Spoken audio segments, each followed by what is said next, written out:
first board, you know, I kind of can remember it was my dad's longboard for sure. And I just remember it had like this seahorse design on it. And I remember thinking that was like the raddest thing ever. I was like, that's so sick, I'm riding a seahorse board. We started surfing in Dana Point. Like my brothers and I grew up just over there, and we started surfing at a place called Doheny, which is like this really mellow kind of Waikiki style beach or wave. And so the wave just, I mean, we'd surf it and was like maybe like this big, you know, like super small. We were only like probably 4 or 5 years old, so we were like micro human beings, you know?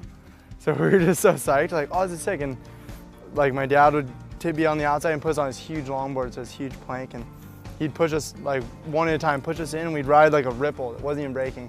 We'd be surfing, and we're like, oh, this is so sick. And then the wave would just fizzle out, and then we'd finish, and our mom would grab us and turn around and like push us back out.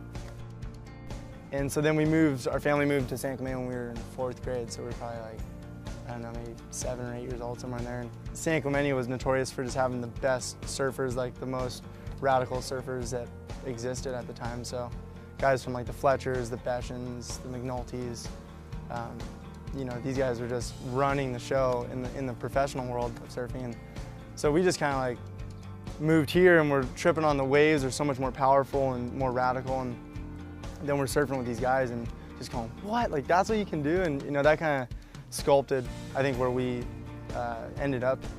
I mean, I felt comfortable always on a surfboard, but I think there's just different degrees of it, you know, like, because we were so small, we could stand, it was like a stand-up paddleboard, so it was like pretty much like walking on land, you know, the thing wasn't really moving too much, and I guess in that sense, it felt comfortable, and you just kind of every day gained a little bit more of, you know, comfortability in the ocean, I think was the main thing, just going, these waves, they look big, they look bigger than you think you can handle, and then you take a bad wipe out and you come up and you feel like, okay, you know, that wasn't too bad. And I remember, let's see, well, definitely when we go to Doheny, I mean, like now when I go to Doheny, I look at it and I just like laugh. It's not, to me, it's not really even a wave, although it is a wave, but it's just so gutless and small.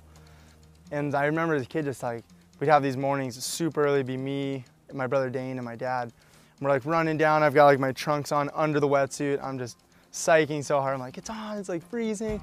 And then I'd see the first wave and just be like, oh, it's too gnarly. And then I have to shit. Like I always had to shit. I was like, fuck, I just gotta go to the bathroom, Dad. And he's like, dude, come on, hold it, you're going surfing.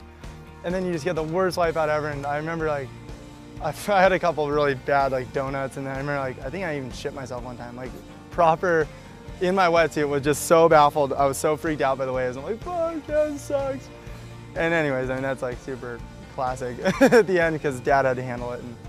And, but you know, it's like just getting donuts out there is epic. And then after that, you feel more comfortable and for sure embarrassed. You know, everyone on the beach is probably laughing at you, whatever, but it's like, hey, you're still soaked on surfing, so it's all good at the end of the day, you know.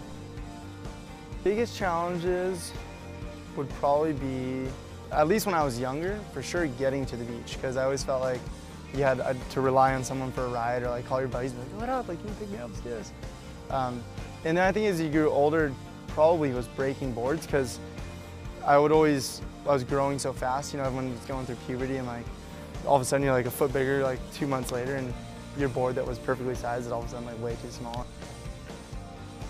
The surf stoke is so contagious. I think once people get in the water at all levels, you just start craving it. You just can't get enough of it.